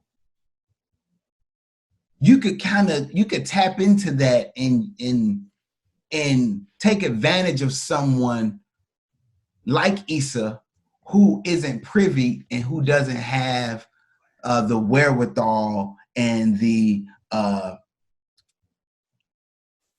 just the scholastic acumen, deference and acumen that you have. You know what I'm saying? Like I said, she's an attorney and she's a lawyer, and Issa is a but like so when you the opposite of it is her intellect and her experience would lean her to help her think about the things that maybe she didn't think about. Yes, but at the same time, it's all about how you say it. No, it's not even that. Like, yes, we had a contract. You know we had a contract. He's just not showing up. And you already know that before you asked me that. And not only that, you got the nerve to ask me, well, have you missed any other payments? Or were you on time with all the payments? Bitch, I don't know. That's those would have been questions I would have asked. But that's you can't decline that because it's like you're asking me for a big ass favor. I'm just told you might not know it because they haven't talked. It's really not. But I'm telling you, this guy that I'm super interested in, who's finally opening up to me, is finally getting the wheels going. I'm gonna ask him for a huge favor. It's really not that big. It's really not that big. Yes, it is, bro. No, it's big if you didn't work at Live Nation. It's big if your daddy worked at Live Nation or your brother worked at Live Nation. No, it's big because he works at Live Nation. No, because because Live Nation signing that contract. Hold on, Chris. And you sign an artist. If you working for Live Nation and you sign Schoolboy Q, and wait a second. I just got my hand up, so when the teacher ready to call on me, I'm just keep it up. I'm listening. And you working for and Schoolboy Q cancels, right? And I'm like, and you call me and you're like, hey, I need a headliner. And you're like, okay, I can call in a favor for you. You're gonna call someone that you trust, someone that you worked with before. You're gonna go, you went from Schoolboy Q, now I'm giving you NBA Youngboy. NBA Youngboy got to fly to LA from Houston. And you're like, all right, NBA Youngboy, he's on the way. And then you say, okay, Molly, I trust you because you my bitch. Mm-hmm. So I trust you and we good, right? Mm-hmm. Yeah. Now, let's say some shit fucked up with the contract. She already paid Schoolboy Q. She don't have no more money to pay NBA Youngboy. She think NBA Youngboy coming down as a favor. She like, boom, NBA Youngboy pissed. Now he calling Live Nation and he calling the person that sent him down there. He like, bro, what the fuck? Now the bro that sent him down there is calling Andrew, and he's like, bro, what the fuck? I can't fuck with you no more. Off no shit like this. Now Andrew done lost credibility with NBA Youngboy because he did a favor for someone else. And Molly understands that's how that shit works. And so she's like, I need to know that you're not gonna fuck my nigga over, because if you fuck him over, me and him are done. I understand all that, but what is Issa supposed to do? If Issa know that Molly got to connect with Live Nation and her motherfucking headline, she's supposed to ask. She's supposed to ask. Molly got it. But what I'm saying is, we can't get mad at Molly for doing what she did. Hold on, time out. But Molly said she was gonna do it. Molly said, "I got you." She said, "I'll think about it." Hey, what I told you, when you're presented with new information, I gotta look at that episode again because I don't remember. I think about it. Okay, if she said I will do it, okay, fine. But what did I tell you earlier in the pod? When you're presented with new information, you got to formulate new opinions. What the new information was, Molly got a phone call from Andrew, and he did the one fucking thing that she's been waiting on him to do. And now she's like, okay, hurdle. Cross. But what is now? You know, but you know how you just gave me a scenario? What if the scenario was this? Hey, Molly, fuck. What happened to Issa's block party? I saw somewhere that it was canceled. Oh yeah, Schoolboy Q, he dropped out. Boom, boom, boom. Damn. Well, you know I worked at Live Nation. How come you didn't ask me? And I could have seen if you wanted me to get her a headliner. You know what I'm saying? Oh, you know what? She told me to ask you, but I decided not to ask you because you did the one fucking thing I've been wishing and dreaming for you to do. But it could go both ways. No, what she's gonna say is, she did tell me to ask you. I didn't ask you because I didn't want it to ruin your career. I did not want to ruin your career. Fuck and he's that. like, but it went off. You didn't care about your friends? He's like, no, I love Issa. However, I don't have much insight into this. I asked her some questions, and the answer she gave me didn't really line up. So I, as a legal professional, I just couldn't do it. Oh, Chris, that's why everybody hate Molly this season, and that's why I'm lying some sage, because Molly is acting like a bitch, and we got to get all these bitch-ass tendencies, because you a team Molly, and I'm not Team Molly. I'm just telling you, if I was Molly, yeah, you are. I would have done the same shit. Yo, Molly, we getting these bad. Here's the difference. Bro, how many of your friends, if you had a guess, you have what, 30, 40 good friends, right? You have another 100, 200 associates, right? Hold on. I'm cure. How many of your friends would you recommend to work under you at your job? To work for you at your job? How many will I to work for me? You might be the only one. Maybe my whole line. Like if I'm big boy status, but it's a smaller. The list of people that you would recommend is smaller than the list of people that you consider friends, right? Of course, yeah, of course. So why should I risk my friend that I really fucking care about his professional life for someone? At least let him tell you no. That's almost like. Because he doesn't know her like I know her. Wait, Chris. Wait. That's just like when the women say, "Hey, tell me the truth, be upfront, be honest." So at least that would allow me to make the decision. I've heard that several times. Oh, so you saying she should have gone to him and said this?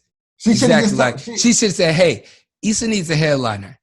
Schoolboy Q canceled."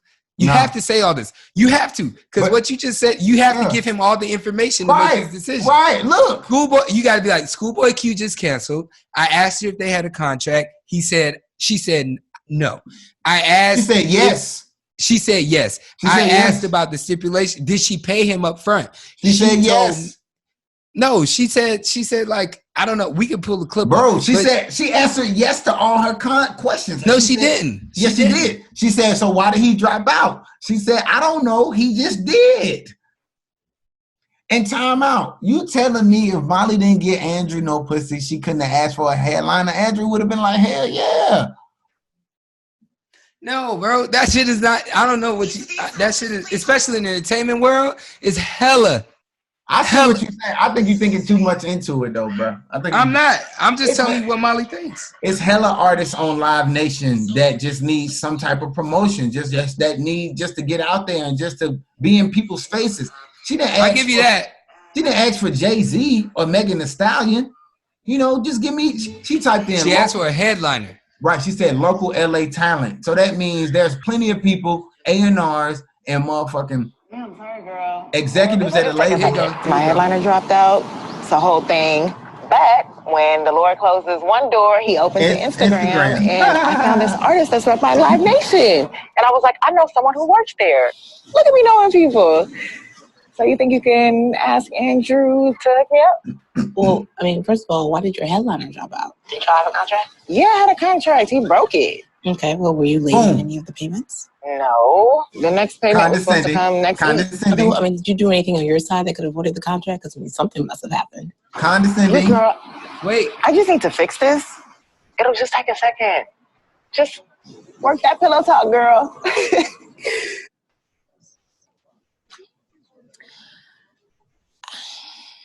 I guess I could ask. Thank you. I appreciate you.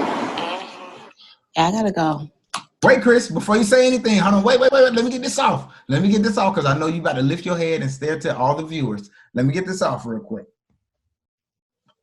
Molly was hesitant on asking Andrew before she even got the details. So what you're telling me, what you're telling me is what you've been saying this whole time. The reason Molly didn't ask her is because of what Andrew already gave her. What Andrew gave her in that moment.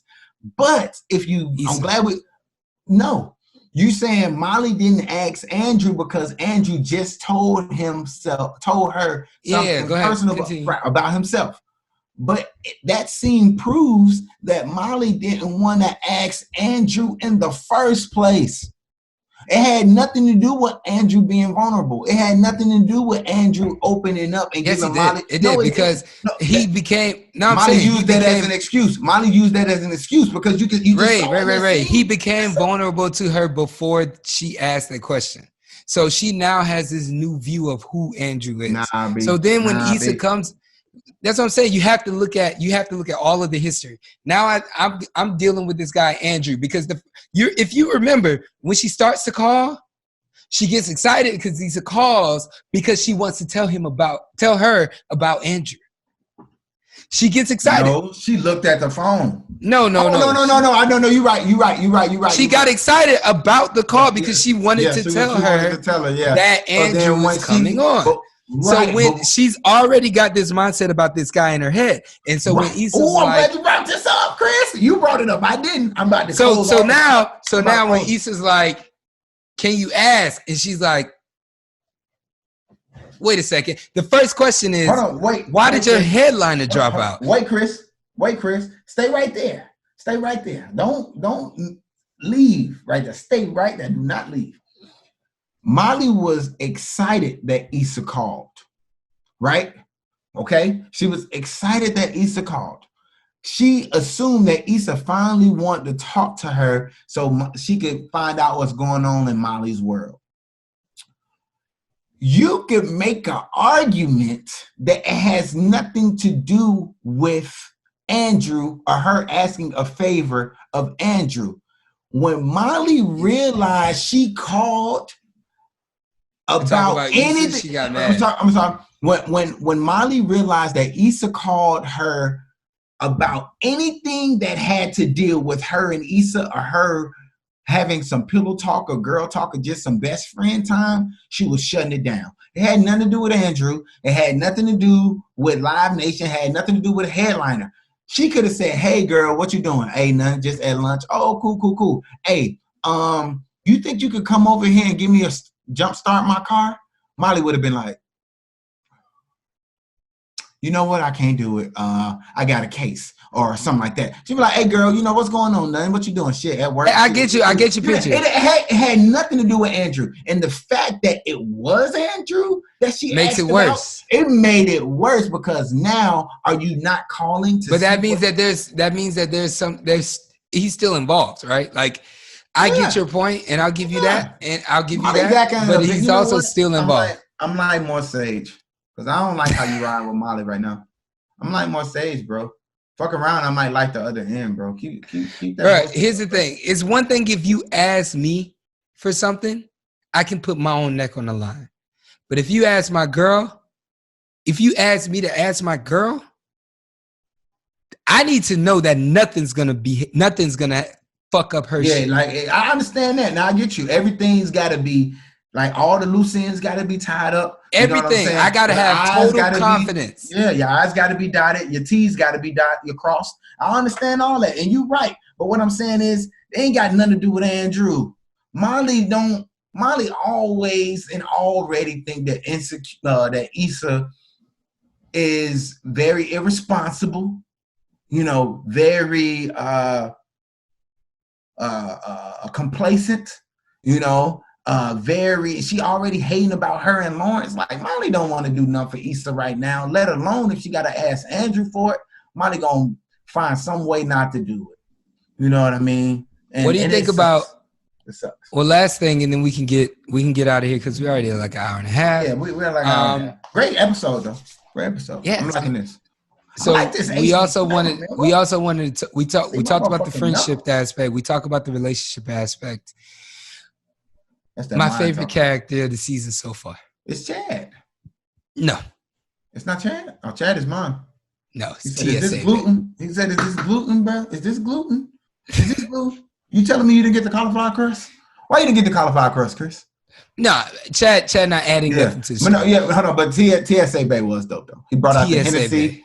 The Hennessy. That nigga about the Hennessy and the weed. And talk about when she was like, but Molly threw some shade though. Molly was like, "Cause I'm not getting alcohol." She was like, "You fucking this nigga because you want alcohol and toiletries?" I was like,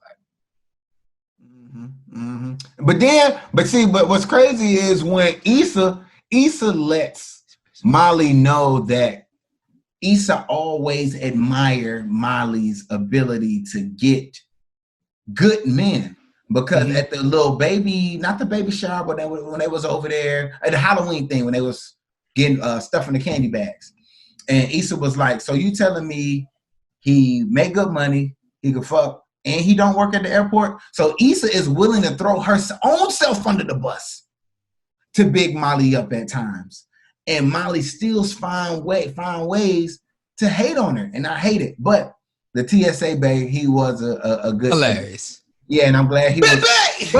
Yeah, when he was at the motherfucking. Hey, put your hands up, spread them. Nah, I'm too much alert. He said, "Y'all have a good time." While they was fucking, he was fucking. He said, "Put your hand right there, right there. Oh. I sure can fuck, can't I? I can fuck, can't I?" That nigga said, he's like, "You like this?" She was like, "Maybe it's too much momentum." It's too much momentum. Yeah, he was like, "Oh yeah, right there.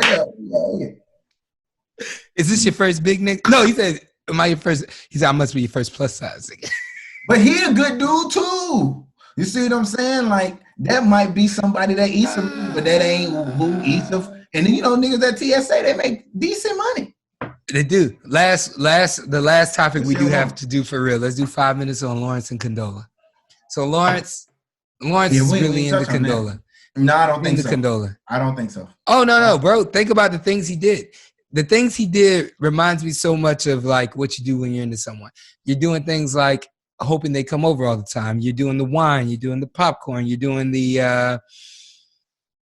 you're having this event. I want to be involved in it, right? Like, he's doing all of the quote unquote right things. Lawrence is not really into it. That's just his only chick at the time. You know how it is when you only got one chick on the roster. I mean, that's not real. I think he really liked her.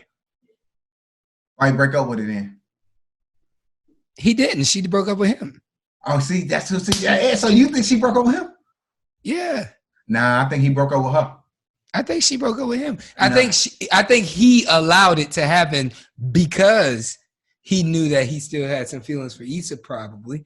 But he's also a fake nice guy because he's like, I want you to break up with me, even though this is what I want. Yeah. So he brought up. I was talking to somebody about that earlier today. Niggas are good for, especially fake nice guys. We're good for creating an issue, so you can use that issue.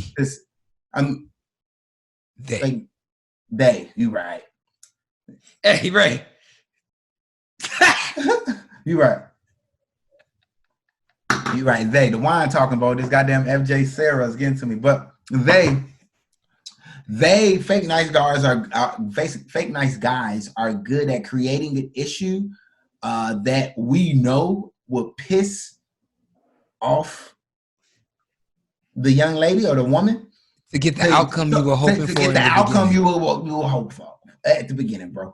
The facts. That might be the best trait of the best but worst trait. the best but worst trait. It's like a gift and a curse because they can use that. They can use it at any moment. Everything could be going good. I mean, you guys could be coming back from the mall. Hey, on the escalator going down. You coming back from the Maldives at the airport. You going right through customs. Fake nice guy gonna hit you with. Show your passport. Don't forget to show your passport. Yeah. He could call you a name. He could call you. Where were you guys? Maldives. He could call you. Just found out it was called Maldives. I thought it was the Maldives. You making small talk with the TSA. Yeah, TSA and shit. Yeah. And you could be with a chick named Rebecca, but you could purposely call her Roseanne. Stephanie. No, yeah, you know what? Roseanne just told me it was the Maldives. I mean the Maldives, and I've been calling it the Maldives. She be like, Roseanne, you be like, oh shit, my bad, baby. I ain't even mean it like that. I'm sorry. Who is Roseanne? Who is Roseanne? Boom, make a big deal. But you already know I'm not dating no bitch named Roseanne. You know all, but I'm gonna just throw. I literally said Roseanne, the fat white bitch from TV. Right, just to piss you off. And you know what? You getting so pissed now. You're throwing things at the house. Now you're going through my phone, and I'm gonna use all this to chuck the deuces. I done created an environment. I done created a scenario. I knew you was gonna act the ass. And do this. I'm on my way out. This. Before you say the name, you assessing the damage in your head. You're like, oh yeah, she ain't too crazy. She ain't gonna fuck with my car. She might fuck up a nigga room though. Yeah, but I can clean. I call the maid, Jasmine, to be here on Monday anyway. Facts. And we came back right before the Rona. This Rona shit about to jump off. Rona shit. I don't have to see her. Do this. This is ideal. Plot. Boom. So Lawrence may have done that. I think Lawrence did do that because once he found out that Condola and Issa was talking about him, he knew that he was still relevant in Issa's mind. That's what I'm saying. That's ding, ding, ding, ding, ding, ding, ding. Yeah. She talked about it? What the fuck she say? What she say? Oh, okay. What else y'all say? What else y'all say? Okay. Next thing you know, I'm watching her stories. I'm shooting her DMs on Instagram. She's calling me, while hey man, that compatibility hard to kill though, bro. It is, bro.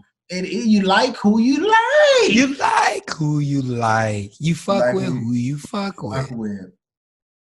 I think we can in there. Dolences, bro. Dolences, baby. Have a good time. Bottomless Truth listeners, it's been awesome. You follow us at Bottomless Truth, Twitter, Instagram. I'm at CD_on the move on IG and at The Truth by CD on Twitter. Hit the heart. Follow the link. Hey, Greg. My boy Greg, he had a response to the Love is Blind episode. Yeah. We're going to get into that next week. Okay. You know what I'm saying? Because we spacing Insecure out. We need shit to happen. Hey, y'all make sure y'all watch. Y'all make sure all my Insecure fans, our true crew, y'all make sure y'all watch episode 5. Sunday, y'all continue to watch Last Dance Insecure. Last Dance. This episode was this the last one. 8 and 9. I mean 8. No, what? 7 and 8. 7 and 8 this week. Yeah, my fault. 7 and 8 this week. The liquors, the wine is talking to me, but yeah, man. So y'all make sure y'all watch Insecure, The Last Dance. Follow me on Instagram, The Real Ray JR. Y'all already know what's going on. There's one more thing I wanted to say, Chris, before we got out of here. If you're going on a run, go listen to that Maydale Ray. Oh yeah. I'm telling you. Yeah. Well, I'm working on new music every day, man. It's awesome. That working? I was gonna say one more thing. You know what? I'm gonna put working as the underlying record on this episode. So the background music, I'm just working on it. But anyway, so one more thing I wanted to say. Play the whole thing so I can vibe to it. Facts. The videos. We've been getting good responses from the YouTube videos. Yeah, real good responses from the Instagram clips too. Yeah. Facts. I just want to know what it was like on your end because I know on my end, people is really fucking with it, and I think we should keep it up. True Crew, continue to hit us up. Let us know what y'all think about the podcast. Let us know what you think about Insecure. And don't forget to try some FJ Sarah Cabernet Sauvignon when next time you want some wine. And Chris, Chateau de Cala. Chateau de Cala. If you got some sage, burn it Bordeaux for spirits. And yeah, man, we out, man. And remember, do the right thing. And if you do the wrong thing, do it right. Wait, you already know. You did. We out. Fuck it, look. Check it. Ever since I fucking dropped the EP, I've been fucking working vigorously. I've been getting iller, music getting realer, turning to a killer. Gotta sacrifice, I can't even fucking kick it with my niggas. So to my A1s, please don't take offense, but I gotta break up out of this trench. I've been riding the bench for too long, and so I wrote a few songs. And on my daughter, I promise this year I'ma suit up with the starters. I've been working hard, a nigga can't lose. Like McCullum, bet I get most improved. I'm a trailblazer, yeah, trailblazer, fucking hellraiser. In the minor leagues right now, but soon I bet you see me in the majors. One thing's for sure, nigga, two things for certain. I'ma keep putting this work in as long as my fucking pockets hurtin'. And to these beats, I'ma continue murking. And they ask me the same question, where you been? I've been working. Hey son, where you been? Yeah. Sorry mama, I've been working. Hey bro, where you been? My bad Tay, I've been working. Hey baby, where you been? Sorry granny, I've been working. If you say you want it, then you know you gotta put that work in. Hey nigga, where you been? My bad fool, I've been working. Hey babe, where you been? Sorry sweetie, I've been working.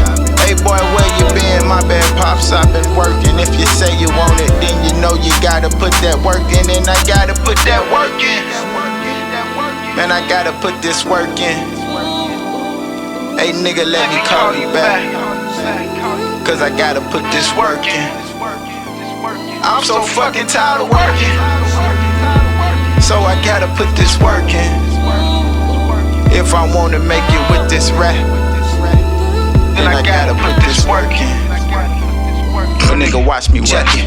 My pops popped up for a surprise visit. I ain't seen that nigga in a minute.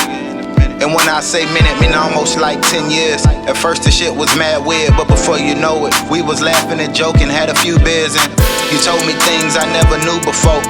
Like some things about you and mama and that crazy shit with you and Scope.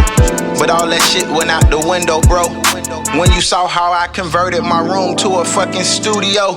The love and joy you showed was truly felt. You couldn't believe I made the beats, record the songs, and mix the shit myself. What can I say? Well, I guess that's just the orange in me.